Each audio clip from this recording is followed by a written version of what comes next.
সাক্ষাৎ করবে, মুলাকাত করবে। তোমরা মৃত্যুকে যতই অপছন্দ করো না কেন, মৃত্যুর হাত থেকে যতই বাঁচতে চাও না কেন, মৃত্যু তোমাদের ছাড়বে না।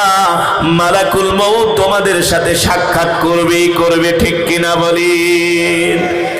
তুমি যদি 40,000 ফিট উপরে থাকো তাহলে আজরাইল তোমাকে সেখানে গিয়ে হানা দিবে। কথা বলেন? 1000 ফিট মাটির নিচেও যদি তুমি বাংকার খুদে সেখানে পলায়ন করো,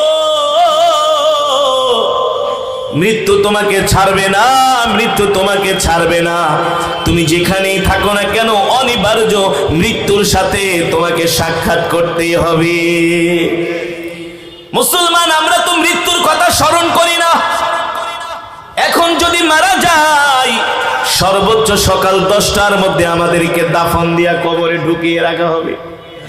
কথা কর যুবক, তোমার বাইকটা, তোমার সাইকেলটা জায়গায় পড়ে থাকবে, তোমার হেলমেটটা জায়গায় পড়ে থাকবে। দেখো না যুবক, তোমাদের মতো কত যুবক অল্প বয়সে ইন্তেকাল করে মারা যায়। তোমাদের সামনেই তো দাফন কাফন পরায়া কবরের মধ্যে ঢুকায় দেয়। তোমাদের এই তো বন্ধু বান্ধব, তোমাদের এই তো আত্মীয় স্বজন, ভাই বেরাদার। ও যুবক, শরীরে এত শক্তি, এত কুওয়াত, এত জুয়ানি, মালাকুল মউত ধরলে এই শরীরটা নিথর হয়ে যাবে, এই বডিটা অকেজো হয়ে যাবে, হাত পাও নাড়ানোর কোনো ক্ষমতা থাকবে না।